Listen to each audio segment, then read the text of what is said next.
So this week we are finishing reading Into Thin Air, which of course is Jon Krakauer's personal account of what happened during the 1996 Everest disaster. Now of course Jon Krakauer wasn't the only person there, and he wasn't the only person to write about what happened up there. Other people wrote about it as well. This week we'll be reading some of those other people's accounts of what happened on Everest. Now I want to give you a timeline of who wrote what, when, because Into Thin Air, the book, is not the only thing written about this. In fact, it's not even the first thing written about this. So here is a timeline of when different things were published and by whom about the 1996 Everest disaster. Now, when Jon Krakauer got back from Everest in the summer of 1996, he immediately went to work writing a long article for the magazine Outside. Outside is a magazine. Confusingly, that article was titled Into Thin Air. And that article, which I have a copy of it right here, that article became the basis of his longer book. This article is impossible to find. Jon Krakauer doesn't have it on his website. Outside Magazine doesn't have it in their archives. I had to get it from the University of Utah, where they have all magazines ever, and some person there scanned it for me and sent it to me. Some former student sent it to me. Why can't you find this? Krakauer says he made some mistakes in this article, and he didn't want those mistakes to be circulated. So he axed this. He published this in the summer of 1996, okay? This was the first thing written. After that was published, we're going to read some different exchanges of people responding to this article, the article Into Thin Air. So, in this packet here that you have, I called it Outside Exchanges. It's called Outside Exchanges because it took place in the magazine Outside.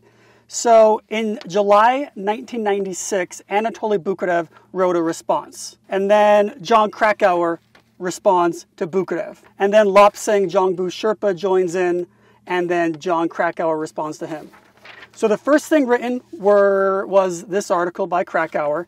The second thing written were these exchanges, kind of like letters to the editor, in Outside Magazine. Then over the next year, both Jon Krakauer and Anatoly Bukarev went to work writing books about what happened up there. Krakauer ended up writing a book based on this article, and the book is of course called Into Thin Air. Anatoly Bukarev wrote a book called The Climb. Now in previous years, I used to have students read the whole book.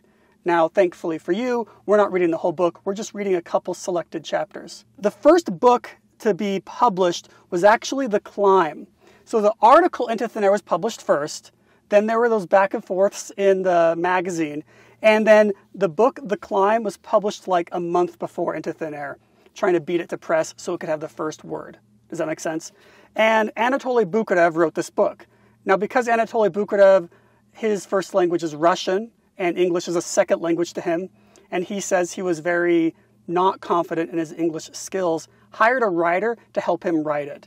That writer's name is Weston DeWalt. Now pay attention to this. This is going to be confusing. When you read the chapters from that book, you're going to see two different fonts. One font is a normal font, and then another font is a sans serif font. And let me see if I can find an example of it. Here, it won't show up on the camera, but there's one font, and then there's another font. One font is Weston DeWalt writing. The other font is Anatoly Bukarev's own words, when Anatoly Bukarev actually wrote in English his own response. And this gets very confusing because it goes back and forth between DeWalt talking about Bukarev and then Bukarev's own words. By the way, that's how you pronounce it, Bukarev.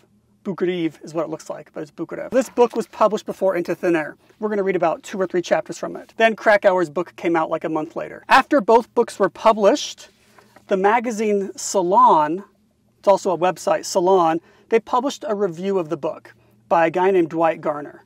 Now the review is interesting, but it doesn't matter that much for what we're saying here. But in response to the review, Weston DeWalt writes back. Remember, Weston DeWalt was the guy who helped Anatoly Bukarev write his book. And DeWalt and Krakauer have a few words to say to each other back and forth here. After Anatoly Bukarev wrote The Climb, he died like less than a year later climbing Annapurna. So Bukarev is out of the conversation because he died, and DeWalt carries on that conversation as Bukarev's co-writer. Now, there are countless other things written about this as well. Beck Weathers, who you will remember was Left for Dead up there by Anatoly Bukarev, he wrote a book called Left for Dead.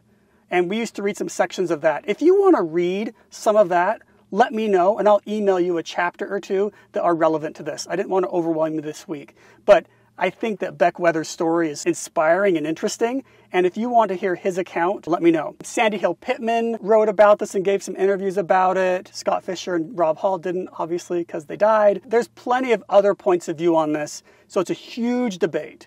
This is only one man's perspective on what happened up there, and we're going to try to read other people's perspectives. We're going to read all of this before and during spring break so that when we get back from spring break, I can just give you the final project for this unit, which is going to ask you to combine and navigate and juggle all these different perspectives. Okay, read these things. If you want more perspectives on this, such as Beck Weathers, let me know and have fun reading these things, okay?